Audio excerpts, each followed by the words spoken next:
गर्भवती महिलाएं लगवा सकती हैं कोरोना वैक्सीन। गर्भवती महिलाओं की वैक्सीनेशन को लेकर स्वास्थ्य मंत्रालय की नई गाइडलाइंस। कोरोना वैक्सीन गर्भवती महिलाओं के लिए सुरक्षित। वैक्सीन से गर्भ में पल रहे बच्चे पर नहीं पड़ता है कोई असर। दूसरे लोगों की तरह गर्भवती महिलाओं को भी संक्रमण से बचाती है वैक्सीन।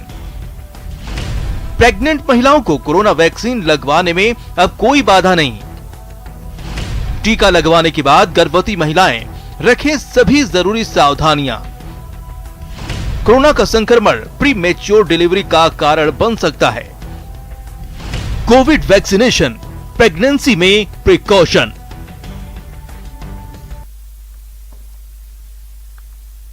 स्वागत है आप सभी का, आपके साथ मैं हूं स्वप्निल।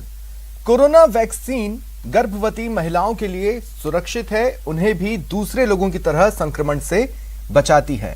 ऐसी गाइडलाइन हेल्थ मिनिस्ट्री ने जारी की है। हेल्थ मिनिस्ट्री ने सलाह दी है कि गर्भवती महिलाएं वैक्सीन लगवाएं और ये टीका पूरी तरह से सुरक्षित है। कोरोना संक्रमण से बचाव के लिए लगने वाली वैक्सीन को लेकर अलग अलग श्रेणियां बनाई गई थी। किस आयु वर्ग के लिए कौन सी वैक्सीन होनी चाहिए। पहले गर्भवती महिलाओं को वैक्सीन से दूर रखा गया था। अब केंद्रीय स्वास्थ्य मंत्रालय ने गर्भवती महिलाओं के लिए भी वैक्सीनेशन की गाइडलाइन जारी कर दी है। गाइडलाइन में कहा गया है कि प्रेग्नेंट महिलाओं के लिए कोरोना वैक्सीनेशन सुरक्षित है। आज इसी मुद्दे पर मेडिकल एक्सपर्ट से चर्चा करेंगे कि गर्भवती महिलाओं के लिए वैक्सीन कितनी सुरक्षित।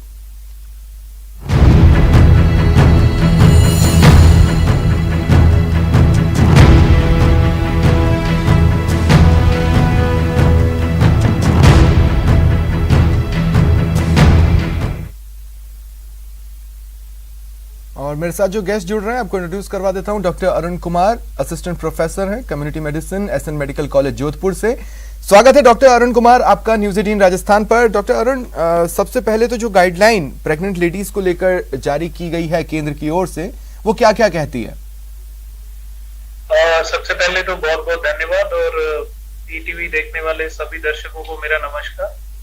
मैं एसएन मेडिकल कॉलेज से कम्युनिटी मेडिसिन डिपार्टमेंट से हूँ और अभी कुछ गाइडलाइंस जो है वो ऑफिशियली मतलब नोट में हमको नहीं मिली है, लेकिन एएनआई के रेफरेंस से एंड काफी न्यूज चैनल्स पे और ये हमने भी देखा है कि प्रेगनेंसी से संबंधित कुछ गाइडलाइंस जो है हमारे भारत सरकार की तरफ से जारी की गई है। तो उसमें ये बताया गया है बेसिकली कि जो प्रेग्नेंट महिलाएं हैं उनमें ऐसा नहीं है कि कोरोना का रिस्क ज्यादा होता है, लेकिन अगर वो कोविड कॉन्ट्रैक्ट करती हैं तो वो जो स्प्रेड है उनका वो रैपिड होता है कुछ महिलाओं में, सब में नहीं। और जिनमें ऐसा होता है उनमें हॉस्पिटलाइजेशन और मृत्यु वगैरह होने के चांसेस जो हैं वो ज्यादा होते हैं। और फीटस को भी जो है रिस्क जो है लो बर्थ वेट होने का 2.5 kg से कम या फिर असामयिक मृत्यु होने का चांस जो है वो ज्यादा होता है as compare to other pregnant ladies. तो इस वजह से अभी गवर्नमेंट ऑफ इंडिया ने इस तरह की गाइडलाइन जो है प्रेग्नेंट महिलाओं के लिए भी जारी करी कि ये जो टीके हमारे यहाँ लग रहे हैं ये उनके लिए भी सुरक्षित हैं और उनको लगाए जाने चाहिए। डॉक्टर अरुण, देखिए काफी लंबे समय से लोग कंफ्यूज थे, महिलाएं कंफ्यूज थी जो प्रेग्नेंट थी, वो भी डरी हुई थी और उनका डर आम लोगों के डर से ज्यादा था क्योंकि वो एक बेबी अपने साथ कैरी कर रही हैं। ऐसे में वो ये जानना चाहती थी कि हमें वैक्सीन लेना है या नहीं। कई महिलाओं ने व्हाट्सएप के जरिए पूछने की कोशिश की। कई सारे जो फैमिली ग्रुप्स है उसमें फैमिली मेंबर्स एक दूसरे से कंसल्ट कर रहे हैं। अब जब ये खबर है कि वैक्सीन ले सकते हैं बिना डरे, तो ऐसे में उन महिलाओं को आप क्या मैसेज देंगे जो प्रेग्नेंट है? देखिए, जो गर्भवती महिलाएं हैं तो जिस तरह से अभी बात हो रही है, एक्चुअली कोरोना वैक्सीन और ये कोविड खुद अपने आप में बहुत एक अंडर रिसर्च टॉपिक है। तो इन पे धीरे धीरे जानकारियां जैसे जैसे डेटा मिलता रहता है तो इवॉल्व होती रहती है। कोरोना का वैक्सीन जो है, जो अभी जो बात कही जा रही है, वो देखिए ये क्या किल्ड वैक्सीन है, ये लाइव वैक्सीन नहीं है। तो ये किल्ड वैक्सीन जो है और वायरल वेक्टर वैक्सीन जो है ये पहले भी कॉन्ट्रा इंडिकेटेड नहीं थे गर्भवती महिलाओं में, लेकिन क्योंकि हमारे पास जो उपलब्ध जो डेटा था वो थोड़ा कम था तो और इतना सॉलिड एविडेंस नहीं था, तो दुनिया में कई देशों में पहले भी यूज हो रहा है प्रेगनेंसी के दौरान, बट कुछ रेस्ट्रिक्शंस के साथ। तो हमने अब हमारी जो पॉपुलेशन है उसको देखते हुए ये तय किया है कि हम लोग प्रेग्नेंट लेडीज को लगाएंगे। तो मेरी यही एक सारी गर्भवती महिलाओं से ये एक अपील है कि वो जैसे ही गाइडलाइन प्रॉपरली आ जाए और हमारी जो माननीय राज्य सरकार हैं वो भी गाइडलाइन जारी करें इस बारे में, तो वो अपना रजिस्ट्रेशन कोविन ऐप पे करें नॉर्मल जनरल पब्लिक की तरह, और ये वैक्सीन जरूर से लगवाएं, क्योंकि इससे वो अपनी प्रेगनेंसी में खुद को और अपने बच्चे को सुरक्षित एक प्रदान कर सकती है जीवन। डॉक्टर अरुण, एक और चीज है, देखिए कोवैक्सीन को लेकर और कोविशील्ड को लेकर सेपरेट स्टडीज चल रही हैं और दोनों से रिलेटेड सेपरेट बातें अलग अलग टाइम पर सामने आई हैं। हालांकि कोवैक्सीन को लेकर बहुत ज्यादा चेंजेस कहीं भी देखने को नहीं मिले, भले ही आप 2 डोजेस के बीच में होने वाले गैप की बात कीजिए या किसी भी चीज की, लेकिन कोविशील्ड को लेकर समय समय पर चीजें बदली जिसकी वजह से भय फैला। अब जब ये गाइडलाइन आई है प्रेग्नेंट लेडीज पर, आई बिलीव कि ये दोनों वैक्सीन को मिलाकर है, किसी एक के लिए नहीं है। मतलब ऐसा नहीं है कि प्रेग्नेंट लेडीज कोवैक्सीन प्रिफर करें, कोविशील्ड नहीं। ये गाइडलाइन स्पष्ट करती होगी कि दोनों में से जो मिले वो लगाएं, या फिर कुछ स्पेसिफिक? जी अभी जो मुझे जहां तक जानकारी है तो किसी पर्टिकुलर वैक्सीन के लिए नहीं है। ये हमारे यहाँ जितने उपलब्ध वैक्सीन हैं, दोनों जो वैक्सीन हैं उनको दोनों को ही यूज करने के लिए गवर्नमेंट ने बोला है कि ये दोनों सेफ हैं, कोई इनमें किसी तरह का रिस्क नहीं है। तो जो हमारी गर्भवती महिलाएं हैं वो इसको दोनों को ही यूज कर सकती हैं, इसमें कोई दिक्कत वाली बात नहीं है। ठीक है। जो प्रेग्नेंट लेडीज हैं, देखिए डॉक्टर अरुण आप भी जानते हैं कि अर्बन सेक्टर में और रूरल सेक्टर में जो प्रेग्नेंट लेडीज होती हैं दोनों के लिए सिनेरियोज अलग होते हैं और कई जगहों पर educated and non educated females की अलग अलग तरह की बातें होती हैं, अलग अलग तरह की सोच होती है। अब मैं उस लिहाज से पूछना चाहता हूं क्योंकि रूरल सेक्टर्स में हो सकता है प्रेग्नेंट लेडीज ये सोचे कि हम वैक्सीन लगवाएं तो हो सकता है कि इस बार तो बच्चा सुरक्षित रहे, लेकिन उसके बाद हम प्रेग्नेंट हो सकते हैं या नहीं, उसके बाद हम बेबी कैरी कर पाएंगे या नहीं। क्योंकि वैक्सीन को लेकर जो मिसकंसेप्शंस फैले हुए हैं उसमें आपने भी सुना होगा कि कई ग्रामीण इलाकों में ये कहा गया कि भाई इसको लेने के बाद हमारी फर्टिलिटी खत्म हो जाएगी या फिर हम नपुंसक हो जाएंगे। तो ऐसे में हो सकता है कि प्रेग्नेंट लेडीज भी ये डाउट उठाएं। देखिए अभी एक्चुअली इस कोविड सिनेरियो में हमने पिछले 2 साल से देखा है बहुत सारे मिथ्स और मिसकंसेप्शंस जो है वो प्रिवेल कर रहे हैं, बहुत सारी चीजें चल रही, इतनी इंफॉर्मेशन अलग अलग प्लेटफॉर्म से आती रहती है। तो मेरा यही कहना है उनसे, सबसे पहले तो आप इस पैंडेमिक की बजाय ये इन्फोडेमिक को कंट्रोल करें और अलग अलग जो प्लेटफॉर्म्स है अनऑथेंटिकेटेड उनकी जो इंफॉर्मेशन है उन पे ना जाए। और ये जो मिथ है जो आपने अभी जिसपे रोशनी डाली कि हम नपुंसकता या इनफर्टिलिटी और इस तरह सा, ये बिल्कुल बेसलेस है, इसका कोई सेंस नहीं है। इस तरह की बातें पोलियो वैक्सीन के लिए भी पहले कई देशों में होती रही है, लेकिन इनका कोई सेंस नहीं है। These are all baseless rumours. WHO की स्टडीज हैं, हमारी और अन्य रिसर्च स्टडीज हैं, और भारत सरकार और हमारी जो राज्य सरकार है वो जो गाइडलाइन जारी कर रही बेसिकली वो सॉलिड रिसर्च एविडेंस बेस्ड होता है। तो उन्हीं बातों को ध्यान में रखते हुए हमको इन ग्रामीण क्षेत्र की जो महिलाएं हैं ग्रामीण परिवेश की, उनमें भी इस जो ये अवेयरनेस है ये जनरेट करनी पड़ेगी कि इस तरह की बातें बेसलेस है, इनका कोई सेंस नहीं है। ठीक है डॉक्टर अरुण, मैं अब आगे आपके पास आऊंगा। मेरे साथ एक और गेस्ट इस वक्त जुड़ रही हैं। जी जी। Doctor Anita Kant, senior gynaecologist हैं एशियन हॉस्पिटल से। स्वागत है डॉक्टर अनीता आपका न्यूज़ 18 राजस्थान पर। Thank you. डॉक्टर अनीता, एक तरह से ना ये बहुत बड़ा रिलीफ बस्टर है प्रेग्नेंट लेडीज के लिए जब ये पता चला है कि वो वैक्सीनेट हो सकती हैं, वो वैक्सीनेशन ले सकती करवा सकती हैं। लेकिन प्रेगनेंसी के दौरान जिस तरह से फिजिकल एंड मेंटल स्थिति का सामना या चेंजेस का सामना महिलाएं करती हैं प्रेगनेंसी के स्टेज में, अब प्रेग्नेंट लेडीज भी ये जानना चाहती हैं कि क्या ये वैक्सीन उसको सपोर्ट करेगी या फिर कॉम्प्लिकेशंस या फिर वो चीज़ें और थोड़ा कहीं ऐसा ना हो कि स्पीड अप हो जाएं। देखिए, ऐसा है कि ये ऑलरेडी देखा गया है, बाहर की कंट्रीज में प्रेग्नेंट वुमेन को ऑलरेडी वैक्सीन लग रही है। दूसरी बात जो मैं रीअश्योर करने के लिए बोलना चाहूंगी, जैसे डॉक्टर साहब ने बताया, ये एक डेड वायरस पर बनी हुई वैक्सीन है और ऑलरेडी हम इसे रेबीज वैक्सीन के फॉर्म में एक और फॉर्म में यूज करते हैं। रेबीज वैक्सीन लगती है प्रेग्नेंट वुमेन को, तो हम क्यों चिंता कर रहे हैं। 5% ऑफ पॉपुलेशन इस समय प्रेग्नेंट वुमेन की अप्रोक्सीमेटली होती है इंडिया में, तो इतने सब लोगों को वंचित करना बहुत गलत बात थी। आज जब हेल्थ मिनिस्ट्री ने अलाउ कर दिया है तो हमें रीअश्योर करना पड़ेगा और साथ साथ कुछ स्टेप्स लेने पड़ेंगे, जैसे एक रजिस्ट्री बनाए कि कौन कौन सी प्रेग्नेंट वुमेन लगवा रही हैं, ताकि अगर उनमें कोई एडवर्स एक्शन हो, प्रॉब्लम हो, हम आगे उस पर स्टेप ले सकें। दूसरी बात, वहां पर जहां पर वैक्सीन लग रही हो वहां पर अगर कोई गायनेकोलॉजिस्ट अवेलेबल रहेंगी तो उनको रीअश्योरेंस भी हो जाएगा और अगर उनको कुछ भी लगता है वो पूछ के लगवा सकती हैं। और सेकंड थिंग इज के इनको अलग जगह पे लगाना चाहिए ताकि इनको वेटिंग ना हो, इनको एक प्रायोरिटी मिले, ये भीड़ भड़के में ना खड़ी हो। और गायनेकोलॉजिस्ट ये भी रूल आउट कर लें कि उनको कोई इम्यूनो कॉम्प्रोमाइज स्टेज तो नहीं है, उनका ब्लड प्रेशर हाई तो नहीं है प्रेगनेंसी की वजह से, क्योंकि ये एक दो मेजर प्रॉब्लम्स हैं जिसमें हम वैक्सीन नहीं लगाना चाहेंगे। पहले 3 महीने में भी हम अवॉइड कर सकते हैं और उसके बाद ये टोटली सेफ रहेगी।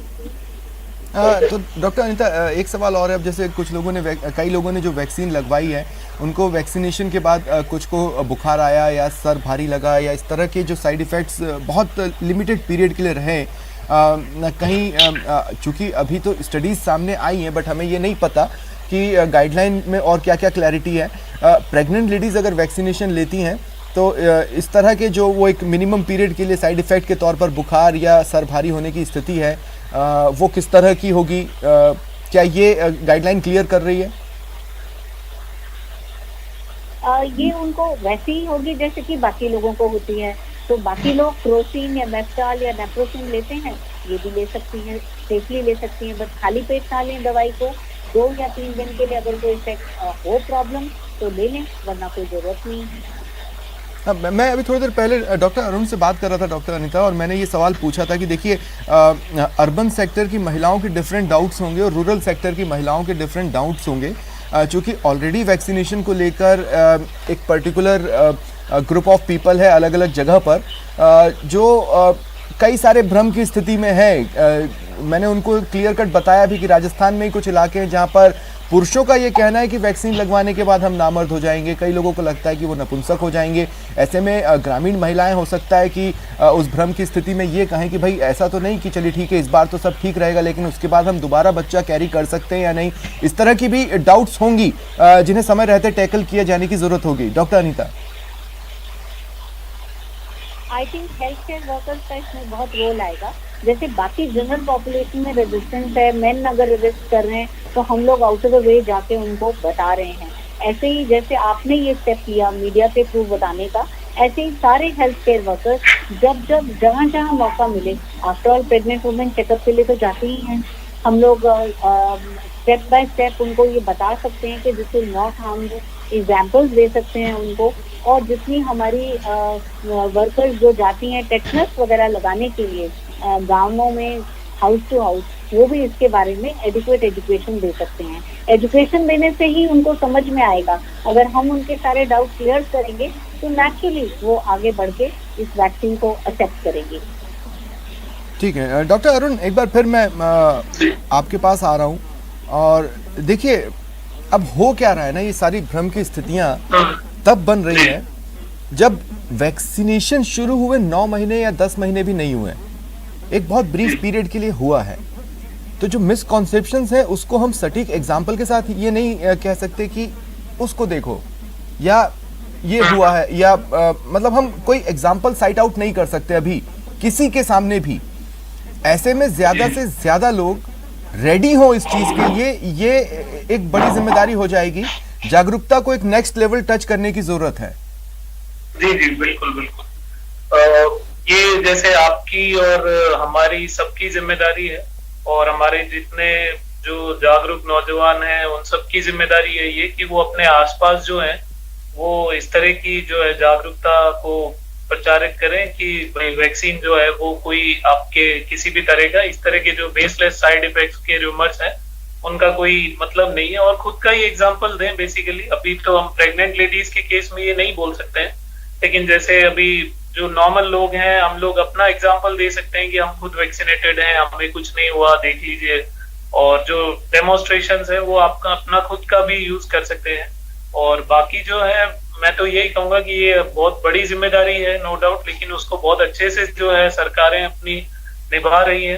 तो हम लोग अपना जो शेयर है वो भी उसमें बहुत लेकिन गाइडलाइंस के साथ क्या ये डॉक्टर अरुण बेटर नहीं होता कि कितनों पर इसको ट्राई कर देखा गया, ट्रायल बेसिस में किस तरह की चीजें सामने आई, वो भी अगर पब्लिक डोमेन पे आती हैं तो कम से कम जागरूक करने वालों के लिए एग्जांपल्स होते हैं जिनको वो साइट कर सकते हैं, जिनको वो बता सकते हैं।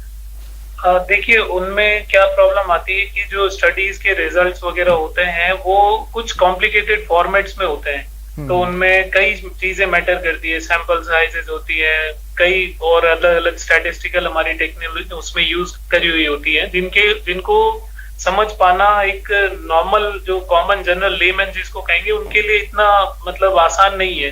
तो अगर हम उसको पब्लिक डोमेन में इस तरह से प्रेजेंट करेंगे तो हो सकता है कि उससे भी कुछ मिसकॉन्सेप्शन डिराइव कर लिए जाए कि कोई डेटा जो है वो लिखा हुआ है, आप उसको किस तरह रीड करते हैं ये बहुत इंपॉर्टेंट है। तो अगर हम रॉ डेटा डायरेक्टली रिलीज करेंगे, देखिए गवर्नमेंट जो कर रही है गाइडलाइन बेसिकली वो उसी को कहीं ना कहीं क्यूमुलेट करके एक रिफाइंड फॉर्म में आपको प्रेजेंट करके बता रही है, जो कि सालों से होता है। बेसिकली हमें जो गाइडलाइंस मिलती है वो बेस्ड ऑन सम रिसर्च होती है, लेकिन उस रिसर्च का raw data directly public domain में डालना और वो मेरे हिसाब से थोड़ा मुश्किल होगा एक लेमन के लिए समझ पाना। ठीक है डॉक्टर अनीता कांत, एक बार फिर मैं आपके पास आ रहा हूं। डॉक्टर अनीता कांत, देखिए जब हम प्रेगनेंसी की बात कर रहे हैं या हम प्रेग्नेंट लेडीज की बात कर रहे हैं तो हमें इस बात को भी मद्देनजर रखना होगा कि हो सकता है वो ऑलरेडी किसी और भी फिजिकल कंडीशन से गुजर रही हो, जैसे डायबिटीज या फिर लो या हाई बीपी, शुगर, इस तरह की चीजें भी हो सकती हैं। तो उनके अपने डाउट्स होंगे डॉक्टर अनीता, उनको क्या करना चाहिए क्या नहीं? इसीलिए मैंने कहा कि जिस सेंटर पे प्रेग्नेंट वुमेन को लगे उधर एक गायनोकोलॉजिस्ट का होना बहुत जरूरी रहेगा ताकि वो उनको गाइड कर सके। अभी तक जो ऑल ओवर द वर्ल्ड, देखिए बहुत ही इमरजेंसी सिचुएशन है जो पैंडेमिक है, इसमें हम स्टडीज करके वेट करने तक प्रेग्नेंट औरतों को एक्सपोज नहीं कर सकते कोविड से, क्योंकि कोविड सेकेंड वेव में हमने देखा ऑरतों पर, प्रेग्नेंट औरतों पर बहुत भारी पड़ा। तो इसलिए उनको समझाना बहुत जरूरी है कि दो एक कंडीशंस हैं, जैसे कि अगर वो इम्यूनो कॉम्प्रोमाइज हो या किसी वजह से ब्लड थिनर ले रहे हो या उनको प्रेगनेंसी में बीपी हाई हो गया हो, जिसे प्री-एक्लेम्पिया बोलते हैं, ऐसी कंडीशंस में ही अभी तक थोड़ा सा केयरफुल होके वैक्सीन लगाना है, वरना दिस वैक्सीन इज सेफ। हर कोई डॉक्टर आपको वाउच फॉर करेगा। जैसे मेरे ही एक्सपीरियंस में देयर आर 3 or 4 पेशेंट्स जिन्होंने गलती से वैक्सीन लगा लिया था, उन्हें पता नहीं था वो प्रेग्नेंट है, उनकी प्रेगनेंसी बिल्कुल सेफली आगे कंटिन्यू कर रही है। दूसरी ओर जिनको बहुत अर्ली प्रेगनेंसी में कोविड हो गया, उनकी अबॉर्शन भी हो चुकी है। तो अगर हम चूज करें तो हम सेफ चूज करना चाहेंगे, और अगर वैक्सीन लगा के हमारी प्रेगनेंसी सेफ होती हो तो naturally that is a preferred method, वो ज्यादा हमारे लिए सुविधाजनक रहेगा। अभी देखिए आप मुझे एक सवाल सोशल मीडिया के माध्यम से आया डॉक्टर अनीता कांत कि हमारे व्यूवर्स देख रहे हैं और वो इन चीज़ों को अप्रिशिएट कर रहे हैं। सबसे पहले तो आप दोनों को मैं थैंक्स ज़रूर कहता हूँ, लोगों के बीच में अब इस पर बातचीत हो रही है। डॉक्टर अनीता, देखिए उनका ये कहना है कि क्या बच्चा सुरक्षित रहेगा, और दूसरा ये कि क्या जब डिलीवरी के बाद बच्चा हमारे साथ होगा इस दुनिया में तो उसको वैक्सीनेशन की जरूरत होगी या नहीं, जब भी कभी बच्चों का चालू हो। कहीं ऐसा तो नहीं कि प्रेग्नेंट लेडी ने वैक्सीन लिया है तो बच्चे को ऑलरेडी वैक्सीनेटेड माना जाए, ये सोशल मीडिया पर क्वेश्चन आया है। ऐसा है कि ये वैक्सीन लगा के देखा गया या जिन किसी को ये बीमारी हुई है कोविड की, ये पाया गया है कि एंटीबॉडीज जो बनती हैं वैक्सीन से प्रोटेक्ट के द्वारा जो प्रोटेक्शन मिलती है बीमारी के अगेंस्ट, ये एंटीबॉडीज माँ के ब्लड से बेबी के ब्लड में चली जाती हैं, परंतु बेबी के अंदर वो ज्यादा लंबे टाइम तक यूज नहीं रहती है। हम कई और वैक्सीन भी माँ को लगाते हैं, जैसे कि ट्रिपल की वैक्सीन होती है, डिप्थीरिया, पर्ट्यूसिस और टेटनस का कॉम्बिनेशन, वो माँ को लगाते हैं ताकि वो बेबी को पहले 6 हफ्ते के लिए प्रोटेक्शन दे सके। इसी तरीके से ये वैक्सीन जब प्रेग्नेंट वुमेन को लगेगी तो वो कुछ लिमिटेड टाइम के लिए ही बच्चे को प्रोटेक्शन दे पाएगा। उसके लिए जब नवजात शिशुओं में या बहुत छोटे बच्चों में वैक्सीनेशन अलाउड होगी तो उनको उसी के हिसाब से लगेगी। इसका इवन ये देखा गया कि जिनको कोविड हो जाता है उनके बच्चों को भी कुछ हद तक एंटीबॉडीज पास होती हैं टू द बेबी। और ब्रेस्ट फीडिंग मदर्स को हमने ऑलरेडी अलाउ कर दिया है, वो लगा रही हैं और उनके बच्चों में एंटीबॉडीज थ्रू द मिल्क जा रही हैं। तो ये नुकसान नहीं कर रहे हैं, बट एक लिमिटेड टाइम पीरियड के लिए वो डेफिनेटली हेल्प करेंगे बच्चों को। ठीक है डॉक्टर अरुण, जैसा कि अगर मान लीजिए कोई कोविड पेशेंट था तो उसके लिए ये गाइडलाइन है कि भाई आप कंप्लीटली रिकवर होने के बाद कम से कम 3 महीने वैक्सीन न लें, उसके बाद वैक्सीन लें। क्या यही कंडीशंस प्रेग्नेंट लेडीज के साथ भी रहेंगी? देखिए, जैसा अभी जो डॉक्यूमेंट हमारे पास आया कुछ एक इंफॉर्मेशन के लिए, उसमें जिस तरह से मेंशन है कि प्रेग्नेंट लेडीज जिनको कोविड हो गया है और वो प्रेग्नेंट हैं, वो नहीं ले पाई है vaccine and they got delivered, तो सून आफ्टर द डिलीवरी उनको फिर कोविड वैक्सीन लगवा लेना चाहिए। जी, उसमें मतलब वो नहीं है कि उनको कोविड अगर हुआ है प्रेगनेंसी के दौरान, वैक्सीन उनको नहीं लगा हुआ था, तो सून आफ्टर डिलीवरी जब हम यहाँ पे अलाउ कर देंगे वैक्सीनेशन, जब आराम से रजिस्ट्रेशन वगैरह हो रहा है, तो आफ्टर डिलीवरी वो जल्द से जल्द कोविड वैक्सीन लगवा लें। मैं सवाल को और स्पेसिफिक कर देता हूँ डॉक्टर अनीता, मैं सवाल को और स्पेसिफिक कर रहा हूँ। मैं ये पूछ रहा हूँ कि जैसे मान लीजिए कोई प्रेग्नेंट लेडी 1 मंथ प्रेग्नेंट या 2 मंथ प्रेग्नेंट है और किसी तरह से कोविड का शिकार हो गई और रिकवर होने के बाद वो अब भी प्रेग्नेंट है, मतलब बच्चे को कोई प्रॉब्लम नहीं हुई है, ऐसे भी कई केसेस हमने देखे हैं। तो ऐसे में क्या वो 3 महीने के गैप के बाद प्रेगनेंसी की स्टेज में ही वैक्सीन लगवा सकती है या फिर उसको डिलीवरी का इंतजार करना होगा? नहीं, ऐसा है कि जैसे नॉर्मल व्यक्ति को अगर कोविड हो जाता है तो हम मानते हैं कि ये आपकी कोविड होना एक फर्स्ट डोज वैक्सीन की हो गई। रिकवरी के 3 महीने बाद आप सेकेंड डोज वैक्सीन लगवाइए। सेम वे में प्रेग्नेंट वुमन अगर आज उसको कोविड पॉजिटिव है तो रिकवरी के 3 महीने बाद उसे एक डोज वैक्सीन का लगवा लेना चाहिए। That will be treated as second dose of her vaccine. इसलिए अगर प्रेगनेंसी कंटिन्यूड है या डिलीवरी हो गई है, सेकेंड डोज के रूप में उनको एक वैक्सीन का शॉट लगवाना चाहिए 3 महीने रिकवरी के बाद। ठीक है डॉक्टर अरुण, एक बार फिर मैं आपके पास आ रहा हूं इस सवाल के साथ। और क्या क्या सावधानियां रखनी है, मतलब अब जब तक गाइडलाइंस एकदम बेहद स्पष्ट तौर पर पब्लिक प्लेटफॉर्म पर न आ जाए तब तक और क्या क्या सावधानियां रखनी है? देखिए, जो कोविड अप्रोप्रिएट बिहेवियर्स की हम बात करते हैं, मास्क लगाएं, जो भी गर्भवती महिलाएं वो फिजिकल डिस्टेंसिंग फॉलो करें, ओवर क्राउडिंग वगैरह जो जगह है ऐसी वहां पे बिल्कुल भी अपने आप को एक्सपोज ना करें, और जो सैनिटाइजर एंड हैंड वॉशिंग के से रिलेटेड हमारी जो गाइडलाइंस पहले फॉलो हो रही है जनरल पब्लिक के लिए, वो ही सारी चीजें उनको भी फॉलो करनी है। मैं तो ये कहूंगा कि वैक्सीन लग जाए उसके बाद भी उनको ये चीजें तो हमें सबको फॉलो करनी है और उनको भी फॉलो करनी है। स्पेशली जो डबल मास्क वाली बात है, फिजिकल डिस्टेंसिंग की है, सैनिटाइजर वाली है। ठीक है, शुक्रिया डॉक्टर अनीता कांत और डॉक्टर अरुण कुमार, आप दोनों का हमारे साथ जुड़ने के लिए, और हमारे दर्शकों को ये जो डेवलपमेंट स्टडीज के साथ आया है कि pregnant ladies can get vaccinated, उसको और स्पष्ट करने के लिए बहुत बहुत शुक्रिया आप दोनों का। फिलहाल इतना ही, नमस्कार।